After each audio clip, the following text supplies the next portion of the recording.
I always loved the thrill of driving through winding mountain roads at night, but I never expected one journey to turn into a living nightmare. It was an October evening, the moon hidden behind a blanket of thick clouds, casting an eerie darkness upon the desolate pass.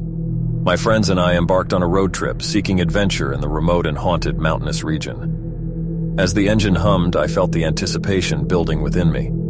My three friends, Mark, Emma, and Sam, sat beside me, laughing and exchanging ghost stories to amplify the spooky atmosphere. The rain started to fall, hitting the windshield like tiny pellets, creating a cacophony of sound that echoed eerily through the car. "We should turn back," Emma suggested nervously, peering through the rain-splattered glass.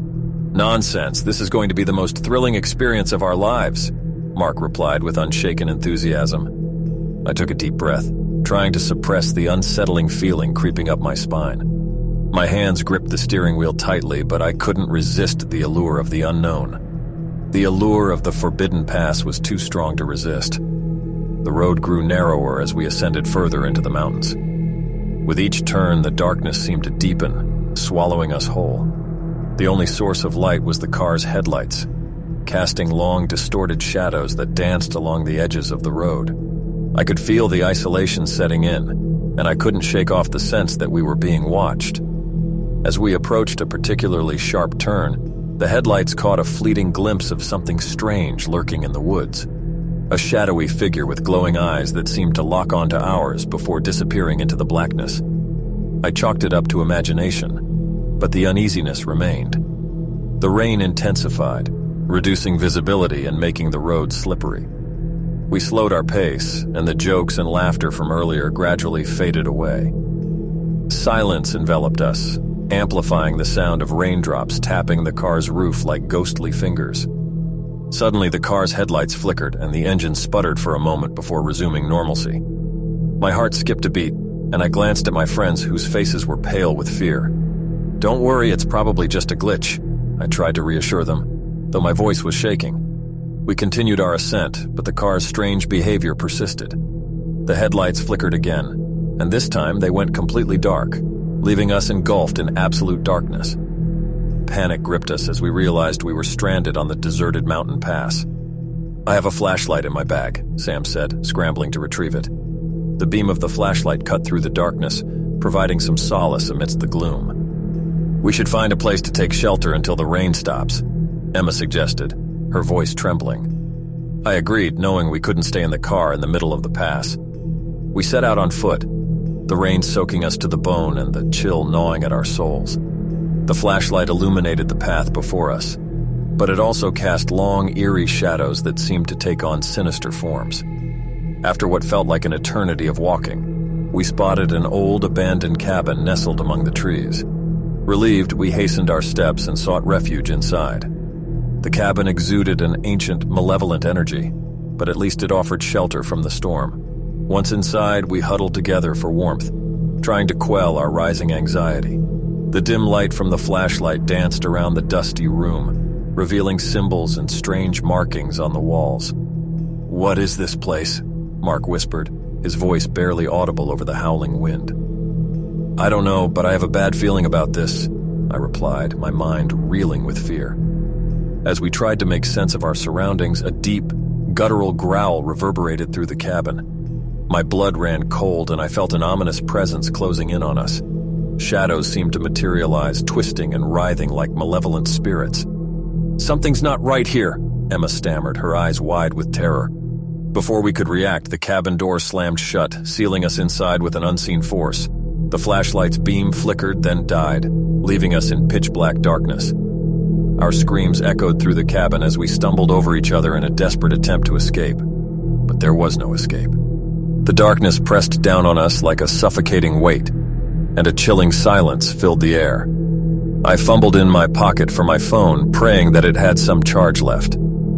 As I turned it on, the dim glow illuminated the room, revealing the terrified faces of my friends. "We need to find a way out of here," Sam urged, his voice quivering. I nodded, trying to remain composed. "There has to be another exit or a window we can break." As we cautiously explored the cabin, the malevolent presence seemed to grow stronger. its oppressive grip tightening around us. The symbols on the walls seemed to pulse with an otherworldly energy, sending shivers down our spines. "Wait," Emma said, her voice barely above a whisper. "Do you hear that?" We all fell silent, straining to listen. In the distance, there was a faint, haunting melody that seemed to come from beyond the walls themselves.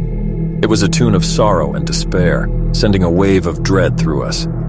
"It's the wind, right?" Mark tried to reason, but his eyes betrayed his uncertainty. "No wind could produce such a melody," I replied, my heart pounding.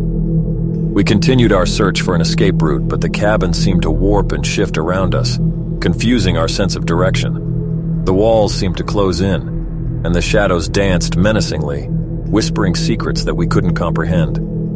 In a desperate attempt to escape, we tried to break a window, but our efforts were in vain. The glass wouldn't budge, and the mysterious melody grew louder, resonating in our minds, twisting our thoughts. "I can't take this anymore," Emma cried, her sanity on the edge. "We need to find a way to stop this," I said, trying to steady my voice. "There must be a reason why this is happening." As if in response to my words, the symbols on the walls began to glow with an unholy light. They seemed to come alive, shifting and rearranging themselves, forming a cryptic message in a language we couldn't decipher. "What does it say?" Sam asked, his voice filled with trepidation. Before I could answer, a haunting voice filled the cabin, emanating from no discernible source. "He who trespasses the desolate pass must face the wrath of the lost souls that dwell within." The message sent shivers down our spines, and the walls seemed to pulse with a malevolent energy. The cabin itself felt like a living entity, angry at our intrusion into its domain.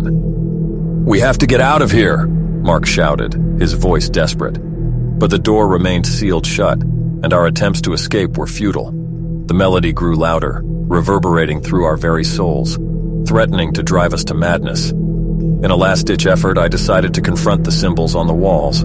Perhaps there was a way to break the curse, to appease the lost souls that haunted this place. As I touched the glowing symbols, a searing pain shot through my body, and I saw visions of the past, of a tragic accident that had occurred on this very pass many years ago.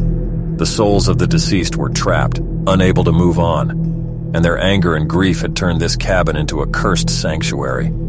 With newfound determination, I whispered, "We're sorry for intruding on your domain. We didn't mean any harm. Please release us."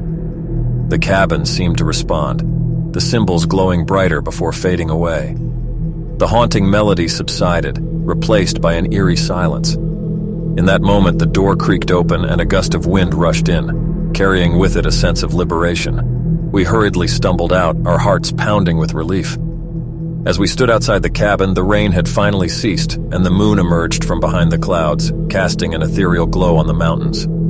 "I think we should go back," Emma suggested, her voice trembling with the weight of the night's events. "I couldn't agree more," I replied, looking back at the once cursed cabin, now eerily quiet. We made our way down the winding mountain pass, the car waiting for us at the end. The journey that was meant to be thrilling turned into a terrifying ordeal we would never forget. The desolate pass had taught us a lesson about the unknown and the dangers that lurked in the darkness. As we drove away, I couldn't help but wonder if the spirits of the lost souls had finally found peace, or if they still roamed the haunted mountains, forever bound to their tragic fate. Thanks for listening. If you enjoyed this story, please like and subscribe for more.